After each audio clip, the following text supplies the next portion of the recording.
Founded in 1999 by Jason Burks, Retrospec Films is Oklahoma's largest turnkey production company of its kind. With over 2 decades of experience, a full-time team of over 20 talented individuals, a 12,000 square foot studio to create in, and thousands of successfully completed projects in both entertainment and advertising. You're in the right place if you like hearing some good old filmmaking stories. On this podcast, we will discuss the pursuit of creating things and the problems we solve by digging up projects from across the last 20 years and giving you a glimpse behind the scenes where the magic happens. You're listening to Retrospec Films from the Archives.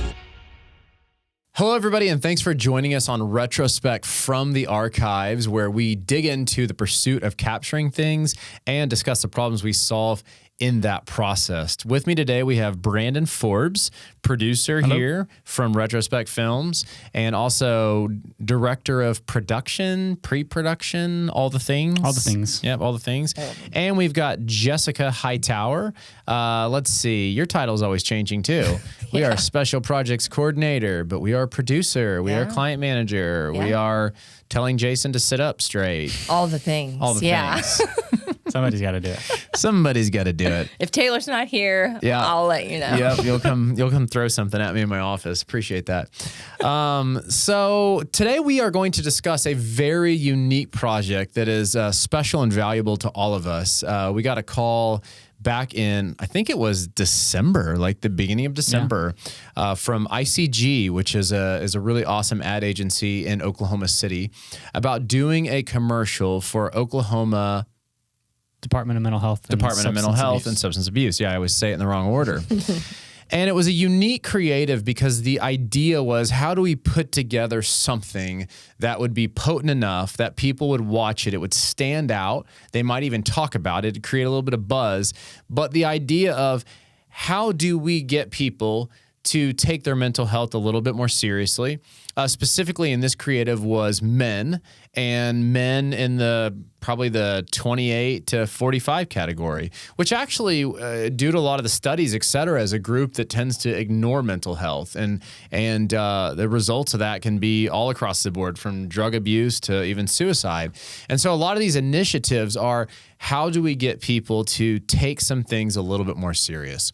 Well, this creative was using a lot of different things in its favor. And one of the things that was very unique to help it stand out was that it would have Kristin Chenoweth in the commercial. So the spot, challenging in the sense that, you're dealing with a sensitive topic, right? It needs to be held responsibly. It needs to be held respectively. But at the same time, you want to make a splash. You want people to watch it. And then you're working with celebrity talent, and you want to make sure that they love it, that they're happy with it, and that everything is just held in the perfect light because the commercial is running during the Super Bowl. And so for us, we were very excited from the get-go on how can we execute this commercial with ICG in a way that really does justice to all the people involved, from their agency all the way to the state of Oklahoma. How can we make this really, really good? Remember when you pooped your pants in the 4th grade? Everybody knows you cry yourself to sleep. I think your bald spot's kind of cute. Oh, is that a new wrinkle? This guy. Oh, she's never gonna love you like she loves that food. We all have our burdens. Call or text 988 to get yours No. off your back.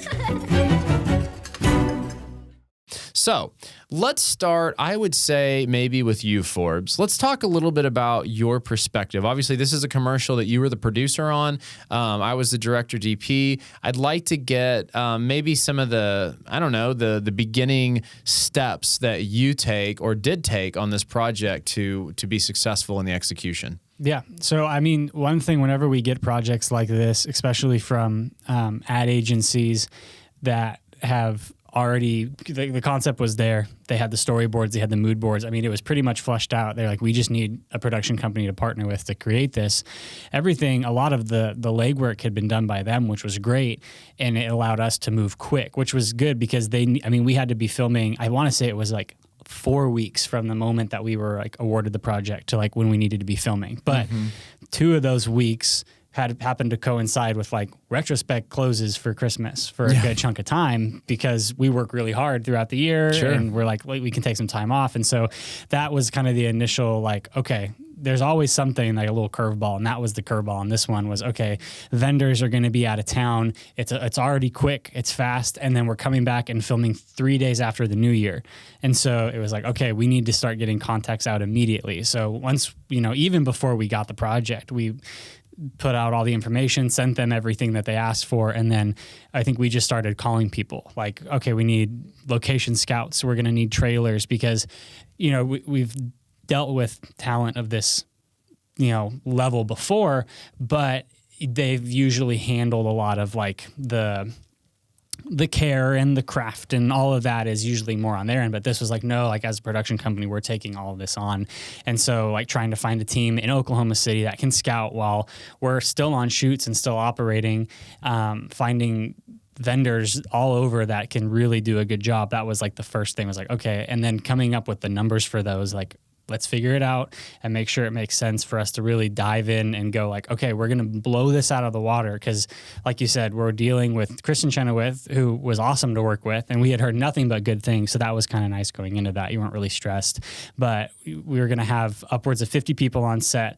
We're going to have, it's a SAG set. So we have to have SAG signatory, which just takes like, you're already stressed and anxious and now it's elevated even more. He was awesome, but he did fly in from New York City to be on our set to make sure that we followed the rules. Exactly. And so there's that.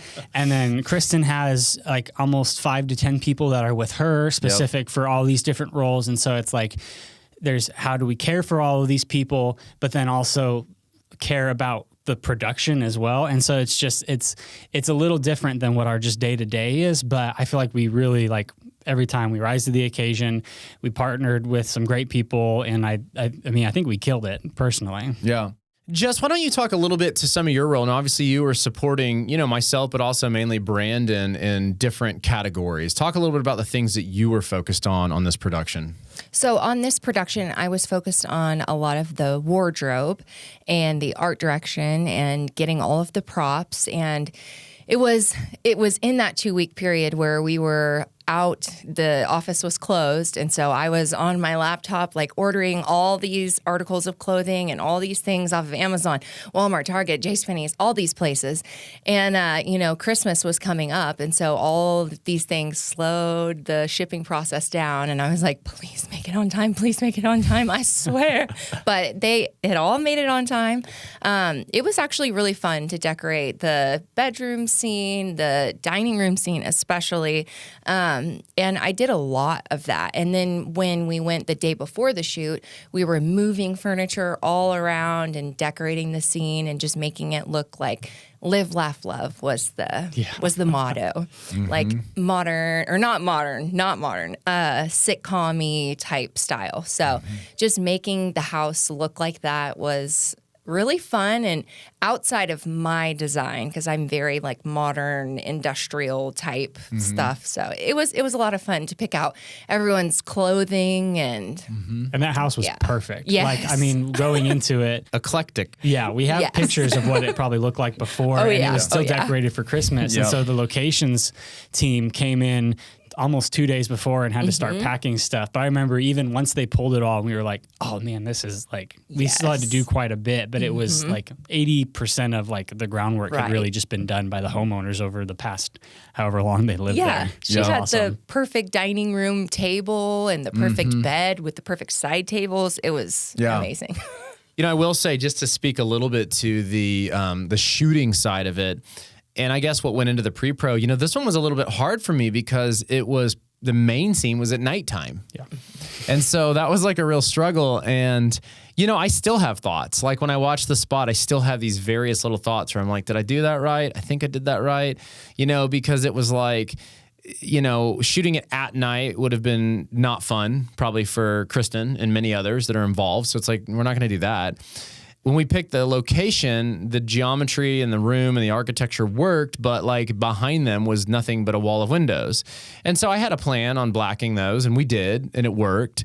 But one downfall of like lighting night scenes, for example, this is one that's like keeping me up at night, but I'm fine, is that, you know, the lighting is very motivated and very practical, and there are dark spots at nighttime in a house. Like there are corners that light doesn't reach because you don't have sunlight coming through windows. And so even the dinner table scene, you know, we rigged a overhead fixture to be motivated overhead lighting like you would have in that situation. But what I hate is that like normally I would like a light that was more eye level that brought some eye light to it, you know, but because we had this big wide shot, there was nowhere to put a fixture. There was a lot of tricky things that I took the approach that one would normally take when they're doing like a movie. It's very motivated. You're not obsessed with beauty. You're obsessed with authentic.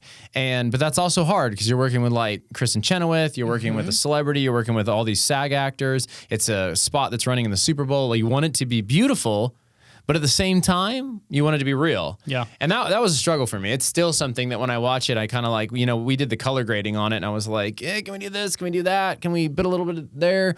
You know, it's fine. It already ran. I can't change it now. Right, I mean, You can do your DP cut. Yeah, exactly. Yes, This is the one that's better. But so I'd be kind of curious back to you, Forbes, but just talking in terms of scale and management, maybe just paint a little bit of a picture for us, because, you know, what are all the actual assets that we had to bring to the table, the amount of vehicles, the closures, the permits, all that stuff? Yeah, I mean, it starts with just the location itself. You know, a lot of times when we're shooting stuff with it's a little bit smaller scale and it's just us, we find a house that we know, we pay them a fee, we come in, we, you know, protect our stands so we don't mess up floors and whatnot, and it's pretty simple. But on a scale like this, I mean, we're paying to use the house for 2 to 3 days, so the homeowner can't be there, and we are laying ram board. We're in an older neighborhood that is the roads are not very wide, so we're having to pull permits for parking. We got, I think, so lucky that right across the street was Oklahoma Hall of Fame, because we were able to rent their parking lot, their space to host lunch as well for almost 60 people, have 60 people in that parking lot, have 3-star trailers, 1 large hair and makeup trailer, a large bathroom trailer, because we're not going to be using the bathrooms in the house. And it's just things that like you don't really think about until you're there and you're like, oh yeah, what are we going to do about this? What are we going to do about this? Paying the different people on the street to, like, you can only do so much with permitting. Permitting is good for the city, but an angry neighbor isn't going to care about permitting. So you have to go and you have to say, hey, we're going to be doing this. Here's a couple $100. Right. Sorry.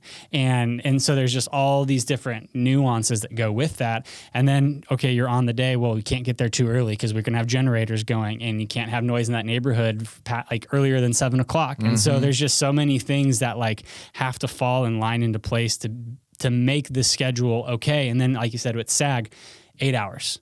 And for Kristin, they were very specific, including lunch. You have 8 hours with her, and so we're like, okay, we'll get there 4 hours ahead, and then that way when she shows up, she's in hair and makeup, and they're like, we want her in hair and makeup for 2 hours. I was like, okay, so we get 6 hours, with Kristin. Essentially, and so there's that, and then you've got. I think it was about 20 crew, and then upwards at any time of 20 to 30 clients. So we have Video Village that is up in a room. We've got a tent with heaters outside. I mean, it's just. You think about like, oh yeah, we're going to shoot a commercial. Oh, we're just going to be at a house. And then you're just like, no, there's just so many levels of like what it takes. But then when you're there and it's all going and it's happening, and you can just like, I remember just like stepping out of the house just for a second and just like looking, and I was like, okay, like we're here, we're doing it. Like we made it. You know, and one thing I think the most common question I've gotten is, you know, what was it like working with Kristin? And it's funny because honestly, I think we were a little over, like half an hour over on schedule, maybe. Yes, yeah. But like Kristin was incredible. Like, you know, the things that slowed us down was me wanting more stuff. No big surprise, part of directing. But she was so fun to work with. Yeah. She had such a great attitude. She performed 110% of the time. Yeah. Such a professional. It was kind of one of those things where I went, wow, this must be what it feels like to be a director of a big movie that casted real actors. Yeah. And I think sometimes it's funny because people like to think like actors are just maybe these really talented, good performers, and that's all they are. But I think like Kristin even taught me like, no, they're very talented, but beyond that, they're responsive, they're directable, they're professional, they're very smart. Like it was so awesome that she could sing and perform, and then I could say, hey, I have this idea. Let's twist it around like this. Let's try this. Here's the motivation. And she's like, got it. And then she did it. And her voice was so loud and powerful. It was so, it was like so it like rang good. through the house. It did. But I think it really got me kind of excited because I mean, I don't get to work with talent quite to that level very often. And it really made me appreciate people that I don't even know that are great actors. Yeah. Like to realize like when those people are on set, like, yes, they're creative, whatever. Yes, they're good performers. Yes, they know how to talk and deliver and act. But beyond that, they're professionals. Yeah. They're on top of it. And you one know? thing that was a little different about this too, I don't think we've said it yet, but like the whole script, it's this concept that this gentleman has this burden on his back, and it is Kristin, this kind of like obnoxious, annoying thing. And so the entire script, I mean, in bed, obviously, she's not on his back, but he's in the shower, she's on his back, and he's walking to the dinner table sitting, and she's on his back. And so we had purchased a couple rigs, but she ended up just like, getting on his back. I'm just going to jump on his back. And so she had one of her people with her that helped her up every time. But I mean, she was piggyback, and he's not holding her. I mean, she just like, she did great. It was what we were most concerned about, and she was like a total rock star. Yeah, I'm curious. You know, Jessica, you were probably even a little more behind the scenes than me and Forbes because we were probably, you know, especially me. I was like running the camera and trying to direct. I don't even know what was happening until it was over, and then it wrapped, and I went straight to the airport and flew to New York. Yeah, you're like, but I'm curious from your perspective, how would you describe this shoot? Just thinking back upon it, like, do you feel like we were a well-oiled machine, or how do you see it? Oh, I feel like our team rocked it. We were so amazing. We were on point with everything, even down to the food. Like the food was perfect. They had a vegan, you know, meal with no mushrooms. So no, but it was wonderful. Even like just me and Maddie being in there decorating, and then Taylor and Devin being out there helping everyone. Like it was just, and then like all the grips and ICG and everyone was well taken care of. You know, Brandon, I mean, he must have went through like 80 checklists, I think, just to make sure like everything was taken care of. But it was a really, really fun shoot. And Kristin was just so sweet. And, we had bought a blanket. And so after the shower scene, she was freezing because the water had to be cold because if we turned it on more, it would have been too loud. And so she was freezing. So I gave her one of the prop blankets and she covered up with it and like went outside. And I think she took the blanket with her because, and I was like, I love that. You can have any blanket Take ever. whatever you want. Yes. Yeah. She was a sweetheart, though. That's awesome. Well, I think moving forward into into the post-production, this was an edit ICG did, which was awesome. They did a great job on that. And then we did some of the color grade and a little bit of the visual effects to fix some of the stuff and threw it back at them. And then it ran during the Super Bowl, which was really cool. And I feel like it's made a really big splash. There's been, nothing but compliments. And I think one of the things that I love about it, and I had told one of the guys from the state this, I feel like at this point in my career, like, yes, I do want to work on, bigger stuff, right? Why not? Let's work on bigger stuff. But for me, when I say bigger stuff, it's not necessarily like this is cooler or has bigger actors, but it's probably like, how does it make a larger impact on people for the good, And so I don't want to work on big stuff that impacts people for the bad, right? When something like this comes along and it is making a impact on millions of people and it's to better society, to better people's ability to interact with each other, to better people's thinking about themselves, to give them a resource when they need a resource, when they're not feeling good. That's like when my life is over, I think probably I could speak for the three of us and probably most of the people that work at Retrospec. Those are the projects that we want. And so for me, I think that was probably one of the most fulfilling things of it. But certainly in a career in filmmaking, it's a nice little box to check of like, hey, we did that. Yeah. Like that was big, that was difficult, and we had to do it right in a short amount of time. And I think everybody was happy. Oh yeah.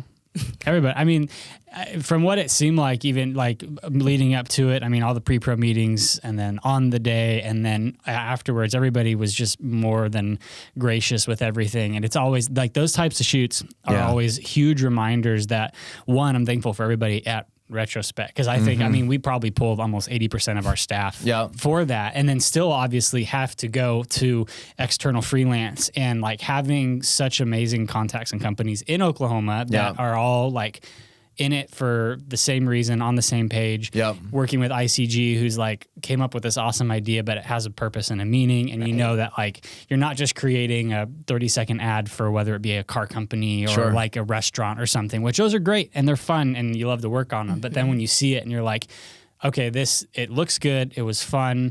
It involved all of our team, and what the cause was, it's like, like it was 10 out of 10 success, and can't wait to do it again. Yeah, I completely agree. Well, that concludes this episode, talking a little bit about this really cool project with ICG and Kristin Chenoweth and the Oklahoma Department of Mental Health. I think I said it right that time. Thank you so much for taking the time. Hope you guys enjoyed this. There are more episodes on the podcast section of our website at retrospecfilms.com. We're also on Apple Podcasts as well as Spotify. And we hope you join us on our next episode right here at Retrospec. We'll see you soon. Bye.